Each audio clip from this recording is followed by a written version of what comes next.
Thank you.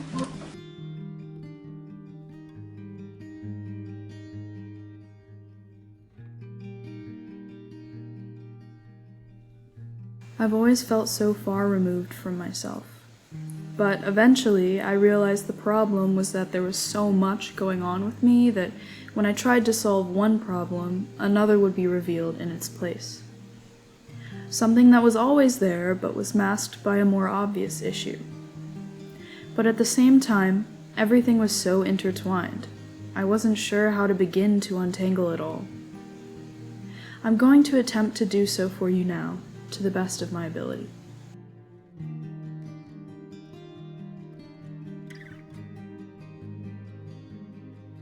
At first, I thought the glaring issue was my environment. Maybe my relationship with my parents paired with my experience in public school. While this was a huge issue, I couldn't quite escape it at the time, so it just helped bring my other issues to the surface. I've been in therapy since 7th grade, but I always think about how I can't remember a single time when I wasn't extremely depressed. Even when I was in the single digits, every memory is overshadowed with a heavy rain cloud and a terrible ache in my chest. There were many reasons for this. However, at the root of it all was a chemical imbalance in my brain. Frankly, I was completely miserable up until about age 18, when I was put on my first mood stabilizer. I still remember looking up after the meds started kicking in and thinking, this is how normal people feel daily? I remember how unfair it felt that I basically wasted my entire life until then feeling miserable due to my bipolar II disorder. After the bipolar was figured out, 2 years after I had guessed I had it, by the way, the autism diagnosis came.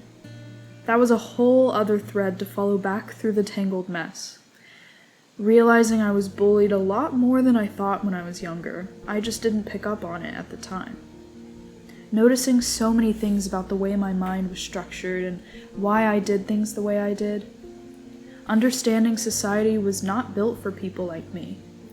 Realizing half of my weirdly aggressive anxiety attacks were probably meltdowns and times when I couldn't speak at all were shutdowns.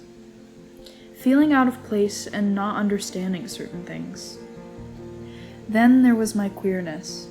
I had identified this somewhere between middle and high school. I had settled on identifying as an agender asexual lesbian. These labels made me happy and felt right. I had always known that I was romantically interested in girls, experienced little to no sexual attraction, and felt detached from my gender. Finding the language to express this was reassuring. Yet another thread to follow and untangle regarding my childhood. Another thing that had made me stand out and feel othered. During all this, I finally left my environment by moving out for college. So that was 4 major threads untangled all by the time I was turning 19. I was finally able to enjoy things. I could smile with friends and mean it, and I actually had good quality friends that weren't pure evil. The only problem that I still dealt with regularly was my physical health, which is definitely not easy by any means, but it's definitely easier to deal with a sound mind. So, why was something still missing? I may no longer feel sadness, but why do I feel nothing when I look in the mirror? I've come so far, maybe it's just because of my complicated childhood. Or I thought maybe it's because I gained weight after being on Abilify for a little while and was coming out of an eating disorder. I just wasn't used to my body yet. So I waited, and I waited. I continued therapy. Everything was seemingly fine, but I still felt a distance from myself, from my body. I didn't hate my body, but I also didn't feel at home in it. I used to think this detachment was neutrality, but now I see it differently, and I don't think I can unsee it. You see, I don't think I had the space to even think about the option to present differently until most of my mess was untangled.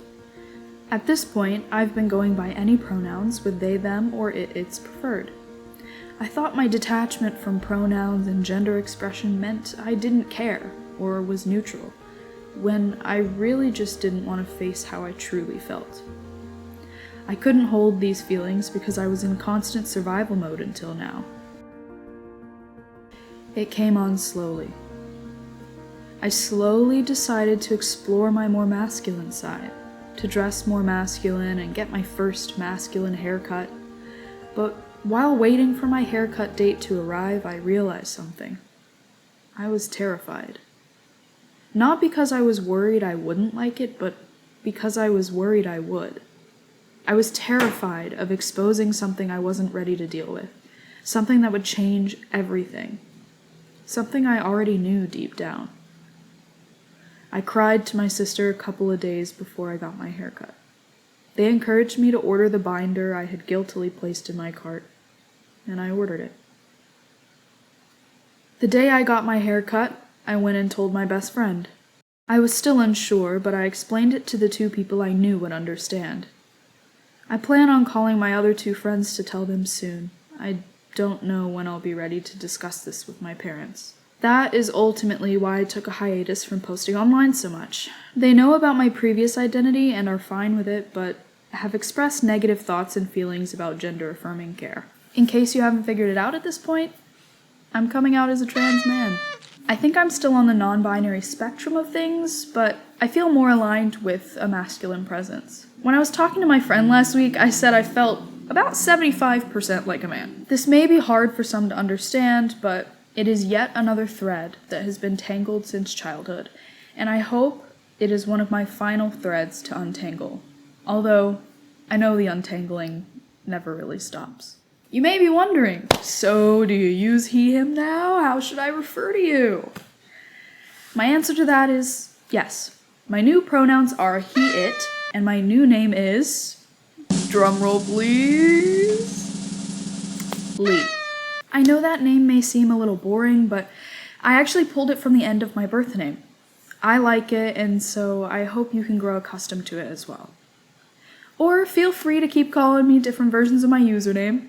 I don't mind apple, pineapple, or however you want to slice it up. In terms of my sexuality, I'm still figuring that one out. Changing your gender identity kind of shifts all of that.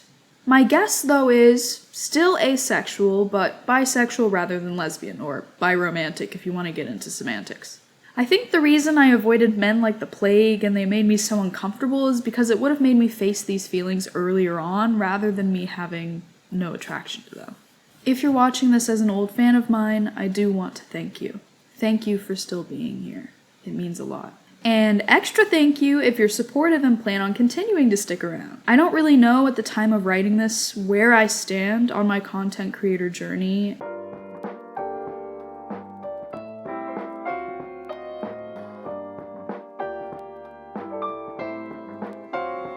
If you're new, hi there! It's nice to meet you as myself. I hope to see you in the future and that this video was helpful in some way. Regardless, thank you so much for watching. I hope to see you next time. Mwah.